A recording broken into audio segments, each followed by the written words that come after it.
Welcome to episode 402 of the Red Dirt Agronomy Podcast. My name is Dave Deacon, and have we got a great episode for you. We live in a world of deadlines, and like most industries, agriculture has so many deadlines for different programs that help the farm and ranch function. And to tell you the truth, it's almost kind of hard to remember all the deadlines. Some of the most important deadlines are the ones that are associated with crop insurance. And speaking of crop insurance, it's become more and more important over the years to make sure that there's some money to pay the bills for the crops that may fail. This week, we're talking with Bambi Sidwell of Sidwell Insurance about what crop insurance actually covers nowadays and if producers really need it.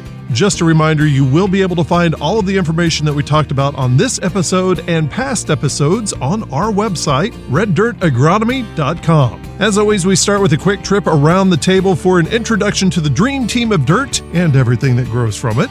Let's start with Oklahoma State University Extension Precision Nutrient Management Specialist. You ought to teach at OSU now with the glass. We need to bring you in so you can have 80 people walk by in a classroom and stare at you. Dr. Brian Arnell. And across from him is a postdoctorate in the Plant and Soil Sciences Department. Until you get in there, until you're taking calls trying to put multi-peril on at midnight before a hailstorm, you don't understand. It's awful. I sit in the office until 4 a.m. because there's a hailstorm that started at 5 a.m. Dr. Radon Sherry. And next to him is Oklahoma State University Extension Cropping System Specialist. It's kind of like we always have a bad wheat year whenever Warren plants wheat. So he didn't plant wheat this year, so hopefully we're busting bins. Dr. Josh Lofton. Let's kick off our conversation with Bambi Sidwell that we recorded on January 11th, 2025, while we were set up at the Oklahoma Wheat Commission's booth at the KNID AgriFest. We appreciate the support for the Red Dirt Agronomy Podcast from the Oklahoma Wheat Commission and all that they do for wheat growers across our great state. And now, on to the episode. You are listening to the Red Dirt Agronomy Podcast.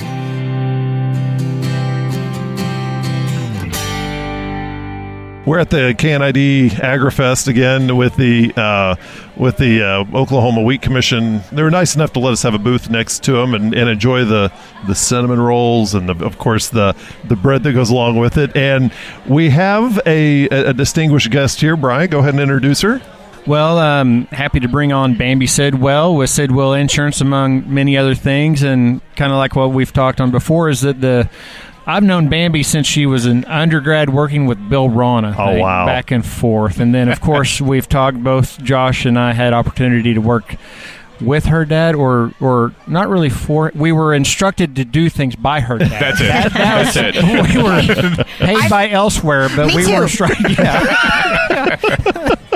Never paid, though. Never paid. Right. I could also see that, yeah. But we learned how to do things right under Ray. That is an absolute. But happy to have on Bambi today. Bambi, kind of tell us a little bit about what you do, the Sidwell Insurance and the other aspects of your daily life.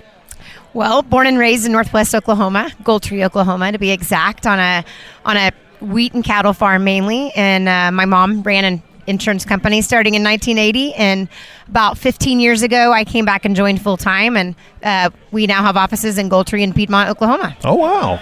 Yeah. You didn't also take 10 or 15 years to Asia like your brother did. No. Nope, I had a different path.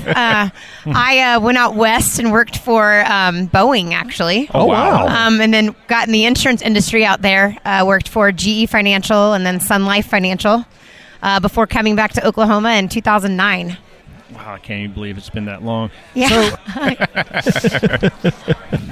it doesn't show. Yeah, exactly right. Talk a little bit since you've come back, or even before, because your mom's always been, if I think crop insurance, it's your mom. I mean, from the time I hit the ground in Stillwater, I knew of the Sidwells and the insurance side on your mom. How has the insurance changed from the time you were, growing up, watching your mom do what she did, and then you went off and came back? How has insurance, has it changed any, or is it the same thing that your mom was doing 30 years ago? No, it is not the same. I thought it would be like easy to say no. Yeah. Wow, it's changed so much. So many other crops. We now have a lot of double crop counties in our area, which allows producers to rotate crops, which has proven to be super important, especially when we've been dusting it in 3 years in a row, and the rotated crops seem to have less foreign material, which obviously makes a big deal when you take it to the elevator. Policy procedures, oh my gosh, gotten more complicated. So important anymore for a farmer to have a really good relationship with their crop insurance agent, as well as the FSA. I mean, I would say 2024, without crop insurance and some of the FSA programs, farm income was really bleak. Yeah. And a lot of bills might not have been able to be paid, but there's a lot more boxes to check and balances to check now more than ever. How do you keep up with all that? How do you keep the shift in, is it a team of 80? I know the answer to that. How do you manage just that? like every farmer has experienced this, it is super hard to hire individuals these days. So it is a small team. Sometimes I don't know, but my mom and I and our team are extremely passionate to make sure that the farmers are up to date on all the latest programs. Just right now, don't really want to get into ag policy, but there's 2 big programs coming down the pipeline, and if you're not aware of them, it's so easy to miss a deadline. And we just coming out this past year, ERP 2022, which proved to really help farm income when it was most needed. And if you didn't meet the deadline or you didn't know about it, you missed out, and it's extremely important. We work really hard, part of a lot of organizations that feed us information, and then we try to comprehend it and get it out to the people we work with. And I just think a good, positive relationship with your agent and FSA is so important. I want to go a little bit basic here, but that's my job. I'm the one that's supposed to lay the basic line here. We've got listeners, it might just be my family, but we got listeners that don't, not completely ag and farm background. And I think, you look at general public, the misconceptions of what is crop insurance to that. Can you give a little bit what is crop insurance? How does it work? Why it's important? Why it's important to the non-ag audience? Absolutely. I'm really passionate about what we do because at the end of the day, I don't think an individual farmer thinks this, but they truly are feeding the world, whether it's for trade, if they grow a crop that's for trade, or it's a crop that goes directly to the table. And, crop insurance allows farmers to manage the risk they have no control over, which is weather, Mother Nature, things that are out of their control. And with crop insurance, being able to replace income in years where the weather does not cooperate, it allows us to keep the cost of food down. And I think without a program like this in the United States, we would pay a lot more for our food, a lot more of our income for our food. Crop farmers, it's not just a handout. They have skin in the game, so it's not it is not a government handout. And actually, it's very, very important to keeping the cost of food down. It's very, very important to providing food for your families. And I mean, just in the last year, with everything that's gone up at the grocery store, without crop insurance, I truly believe it would have gone up more. The skin in the game is important, and also you said something I think is also critical, is that you said the good producers get a benefit. That's because, can you kind of elaborate a little bit of why somebody that has a good production background, they have good management, it might be a little bit easier for them than somebody that, we don't want to say mismanaged, but maybe not as progressive or something that often gets said in the industry is, farming for insurance. Yeah. Is this okay to talk about? No, absolutely. Yeah. Farming we're going to bring this up here in a second. Farming for insurance. And honestly, if you understand how crop insurance works, that is not possible. And the reason why is if you have an unfortunate 3 years in a row with crop disasters, your production history shows it. And your production history is what is used to set the guarantee of what crop insurance insures you for. So a producer who has an unfortunate 3 years in a row, it not only hurts them financially in those years, it actually hurts them in years to come because it devalues their crop insurance. And the lower yields There are some programs that the USDA has come out with, one being yield exclusion. If the county had a bad yield, they can use it, but they pay for it. It's not free. So they can exclude a year in a bad year, like 22, 23 in the drought in our area. But they pay for that. They pay the rate based on their actual yield, which brings the cost up. So a producer who has multiple losses in a row, his premium is going to be much higher with a lower guarantee than a producer that has had good years in a row. The interesting thing is how growers perceive insurance across regions as well. You know, we go and we've talked at national meetings and we've talked about practices that Oklahoma does, and other parts of the U.S. even say, well, that's just insurance means policy. You know, you're just doing it to farm for insurance.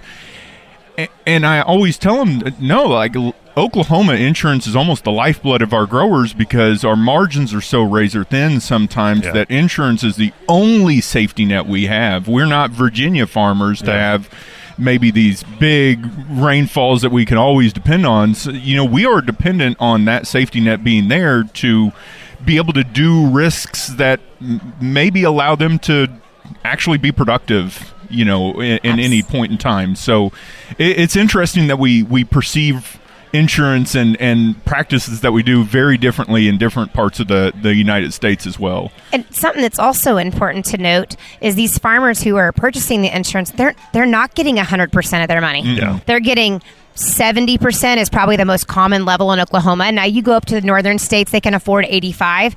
That those levels of coverage are not affordable here in Oklahoma and Kansas for that matter. So they're only getting they're only protecting a small amount of what their inputs are. And actually some of the farm policy programs coming down are specifically because the inputs have been so high, commodity prices have come down. And we have not actually seen an economic program or policy that's coming out with the Farm Act where Congress has recognized that and going to hopefully keep producers in the game due to the economic situation. Well, I have to ask, it's a farm bill kind of year, and maybe, you know, who knows? We'll see what kind of year we actually pass a farm bill in. How stressful is insurance on where we have these impending farm bill years? Is it more stressful than where we already have one kind of set in place versus we're kind of waiting for one to come around? Unknown is always uncertainty, right? So at any time, you know, crop insurance and changes in crop insurance are on the chopping block. I also think something that makes it very hard for producers in a are we going to have an extension or are we going to have a new farm bill is, you know, they're coming up with a decision on ARC or PLC. And that decision it historically had been due by March 15th. And, you know, obviously, and there's some talk in the new farm bill about increasing the PLC reference price numbers. Well, that's going to be a huge decision on maybe a guy goes PLC or ARC if those change or remain the same. And can you just give the 30-second on PLC and ARC, what they are and the difference? Okay, so ARC PLC, there's ARC individual and ARC county. The farmer has to make a decision on their base acres. PLC is price loss coverage. If the price, the marketing year average price, falls below the reference price set by the USDA, then the producer would trigger a payment on his base acres, not planted acres, base acres. And then ARC County it pulls in a little bit of price and production based on the county yields that are set at the end of the marketing year. And so it triggers on price and yield. The yield and the price of the county falls below the benchmark. That triggers a payment. But it is maxed out at 20% of the county benchmark. So it is a little bit more limited payment than the PLC, but it does make sense in years where weather does not cooperate. But now, if you enroll in ARC or PLC, it's a 4-year, it's a long-term decision, right, on a farm? In 2014, that is correct. In 18, they changed it to a 1-year decision. Okay. So a farmer can actually annually elect a different coverage. If they do not go in by the deadline, which is typically March 15th, they are able to stay in that and roll over. And then one other program is ARC Individual. Works similarly using a benchmark, but it uses your individual benchmark. It uses planted acres instead of your base acres. All of them only pay a percentage of your acres. So PLC and ARC County pay 85% of your base acres, and the ARC individual pays 65% of your base. So it's really important you're well educated because those decisions can be a huge deal. It's really interesting maps the regionality of the decision. Whether, you know, if you're in Caddo County, you're probably going to want to go something that's all on base acres, especially if you have peanut base or something like that, PLC programming, compare you go up maybe north and it's ARC or something like that. You are exactly right. It's really interesting. I put charts together for Oklahoma and Kansas because those are the main regions that I deal with. And even in the area that we work in, the decision changes drastically. And the reason why is because the 5-year average is different for every county. Some counties have lower averages, which means lower possible payments on ARC County. So maybe PLC makes, and it depends what your base acres are in. Yeah, exactly. Remember, it's not planted acres, it's base acres. Yeah, that base, that understanding that what's planted in the field is not necessarily, especially in these places where base acres have not changed. Caddo County, again, a lot of peanut base, not that many peanuts anymore. And so understanding that disconnect between planted acres and base acres and how important that is. I knew Raiden would be excited. I interned in a insurance office in Perryton, Texas a few years ago, and I always understood a little bit my dad, talking about stuff, but until you get in there, until you're taking calls trying to put multi-peril on at midnight before a hailstorm, you don't understand. It's awful. I sit in the office until 4 a.m. because there's a hailstorm that started at 5 a.m. Yeah. And that it's called farmer hours. Exactly. That's right. We work farmer hours. And people, it's crop insurance it's kind of seasonal sometimes, but there's days that May, early June when you got a hailstorm coming in. Oh, it's a long night. And you probably also learned that if you got peanut base, you better leave it. Yes. Yeah. Yeah. My daddy told me that. And if there's a farm that comes up that has peanut base, you better find a way to get it. That peanut base still is a big deal. Yep, it is. We don't have a lot of peanut base where I'm from, but I wish we did. Yes, I think that's everybody. So in this region, Bambi, if you look at just specifically around here, around home, what's the percent of, let's just say, wheat producers that have insurance versus don't? Oh, I would say in Northwest Oklahoma, with the input cost, if you borrow any money, you have insurance. So my guess would be 90% in Northwest Oklahoma. Now you get to Central Oklahoma, a lot of them have off the farm jobs, maybe a little oil income. When we're getting into Kingfisher and those areas, it's probably closer to 70, 60%. But with the high inputs, insurance is affordable. Insurance is affordable because there is motivation to make the premiums affordable because we need to put food on the table. At that 90%, how has that changed over the past 30 years? Because I would imagine back in the 90s and the 80s, it may not have been 90%. Significantly changed. Yeah. But a lot of that has to do with inputs. Well, yeah. Think about what it costs for a load of fertilizer now or seed wheat. Your risk year to year has gone up significantly. In the and last the weather 20 patterns. Years. The only thing we know for certain is that it will snow or ice this weekend. Yeah. Farm show weekend. Farm show. But other than that, we don't know. That's the only thing that's certain, right? Yeah.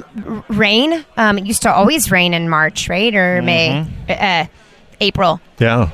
It doesn't seem to be so certain anymore. I will say, specifically Northwest Oklahoma, because every pocket, Southwest, Northwest, Northeast, Kansas, weather patterns are very different. But in Northwest Oklahoma, there's not a loss every year. Let's make that clear. The last couple of years have been a little tough with the drought, but wheat, a lot of wheat grown in this area. Wheat's a hardy crop. Stress sometimes makes the best protein, and we've had some good crops. I will say the challenge in recent years has been the summer crops. In this area, 4-county area that we're sitting in right now, it's double crop area. So there's a lot of full season and double crop beans, and just the difference of 2 months of planting. It is unbelievable, the difference in yields. Because we were having great years of double crop in this region, then we're not. Does that risk having continuing double crop insurance, or once it's established, it doesn't go away? That is a great question. I hope nobody hears you. Okay, you can edit that one. Actually, that's a great concern. So actually, last 2 years now, we've been able to do a double crop written agreement for milo with no double crop history in the 4-county region. And I'm specifically talking about Garfield, Grant, Noble, and Kay. Wow. So you have maybe been planting double crop soybeans, maybe haven't been. You're in a double crop county. So you can do that, okay, as long as you have what we call eligible double crop acres. They added in the last couple of years that if you had a written agreement by the March 15th deadline, you could have double crop milo insurance without any history. Huge deal. And that's new. And kind of shocking, right? We've had a couple of rough, but this year that's going to be maybe a big deal depending on what kind of winter and spring we had. We kind of had a rough planting period. Maybe we can double crop with something else.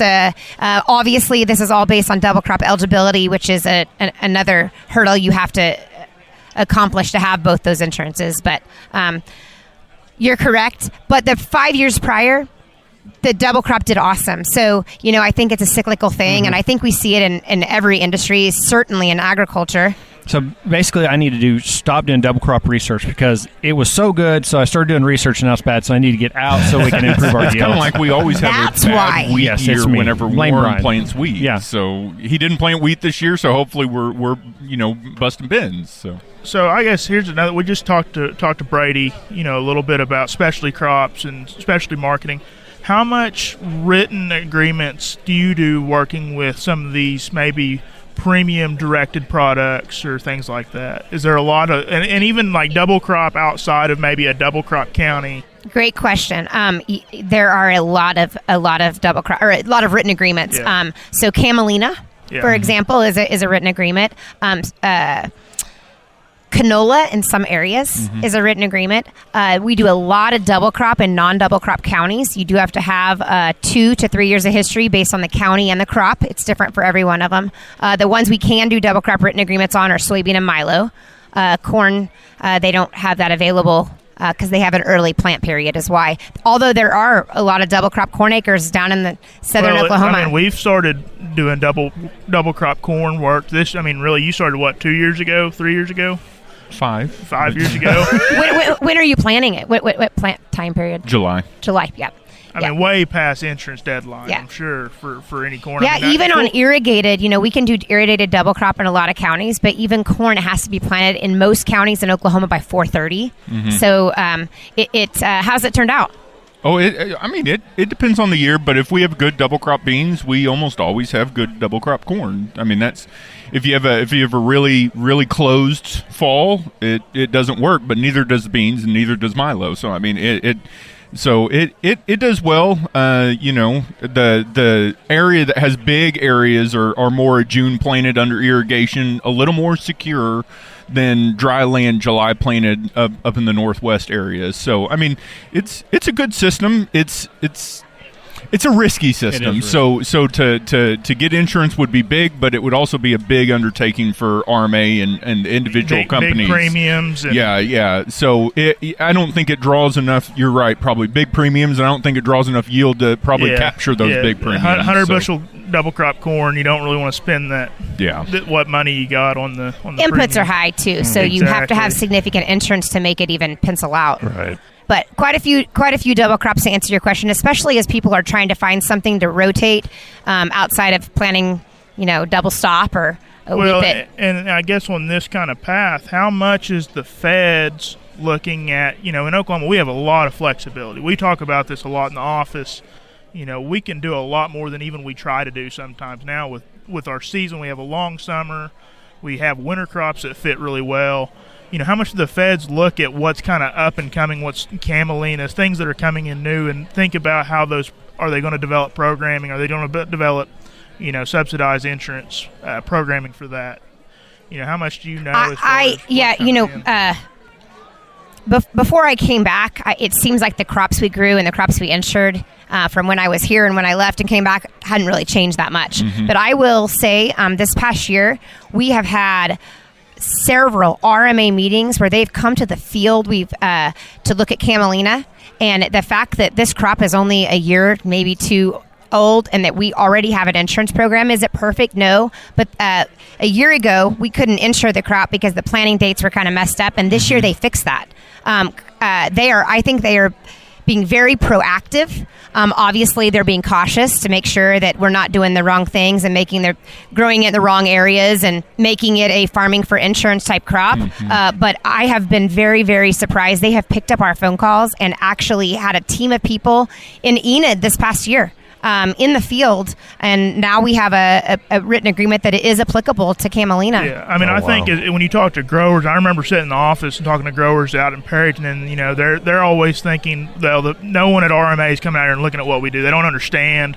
I mean, that's good to hear that they're willing to come out and see what. What? We as producers have to be willing to let them know what we need.